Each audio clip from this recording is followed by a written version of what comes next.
सिंध के निगरान वॾे वज़ीर जस्टिस रिटायर्ड मक़बूल बाकर सिविल अस्पताल में बुनियादी सहूलतूं न हुजण ते डायरेक्टर फाइनेंस MS समेत समूरो मेडिकल बोर्ड मुअत्तल करे छॾियो आहे। निगरान वॾे वज़ीर मक़बूल बाकर डायरेक्टर फाइनेंस ज़हीर भट्टी MS सिविल अस्पताल अल्ताफ़ ऐं बाण खे मुअत्तल कयो। निगरान वॾे वज़ीर एंटी करप्शन खां 5 सालनि जी फ्रांसिक ऑडिट कराइण जो बि हुकुम ॾेई छॾियो आहे। निगरान वॾे वज़ीर किचन में रोज़ानो 350 माण्हुनि लाइ तयार थींदड़ खाधे जी 2 करोड़ खां वधीक बजट बाबति पिण जांच जो हुकुम ॾिनो। सिंध जे निगरान वॾे वज़ीर जस्टिस रिटायर्ड मक़बूल बाकर सिविल अस्पताल में बुनियादी सहूलतूं न हुजण ते डायरेक्टर फाइनेंस MS समेत समूरो मेडिकल बोर्ड मुअत्तल करे छॾियो आहे। तफ़सील मालूम कंदासीं। आवाज़ न्यूज़ रिपोर्टर शाहिद चना असां सां लाइन ते मौजूद आहे।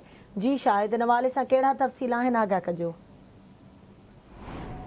जी बिल्कुल, वॾो वज़ीर जस्टिस मक़बूल बाकर सिंध सिविल अस्पताल में बुनियादी सहूलतूं मैसर न करण ते डायरेक्टर फाइनेंस ज़हीर भट्टी MS सिविल अस्पताल इंसाफ अवान समेत समूरो मेडिकल बोर्ड ही मुअत्तल करे छॾियो आहे। जॾहिं त एंटी करप्शन खां 5 सालनि जी फ्रांसिक ऑडिट कराइण जो पिण हुकुम जारी करे छॾियो आहे। जॾहिं त सिविल अस्पताल में किचन में रोज़ानो 350 माण्हुनि जे लाइ तयार थींदड़ खाध खुराक जे लाइ 2 करोड़ खां वधीक बजट बाबति पिण जांच जो हुकुम ॾेई छॾियो आहे। जॾहिं त MIR CT स्कैन मशीनियूं 15 ॾींहंनि ताईं ठीकु करण जूं पिण हिदायतूं कयूं वयूं आहिनि।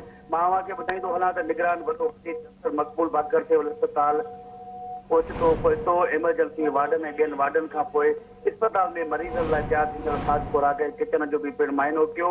वॾे वज़ीर दवाउनि जो पिण रिकॉर्ड चेक कयो। स्टोर कीपर खां बि दवाउनि बाबति मालूमात वरिती। अस्पताल में एमरजेंसी वार्ड की सूरत जी रुकावट जो इज़हार कयो ऐं उन खां पोइ MS सिविल अस्पताल डायरेक्टर फाइनेंस ऐं समूरो जेको बोर्ड आहे उनखे मुअत्तल करण जो हुकुम कयो आहे। हिन वक़्तु वॾो वज़ीर निगरान बाकर जेको आहे उहो हिन वक़्तु C सेक्शन थाणे ते पहुतो आहे ऐं थाणे जे SHO SSP ब्रीफिंग ॾिनी आहे ऐं जो थाणे जो जेको आहे पूरो रिकॉर्ड शाहिद अपडेट करण लाइ।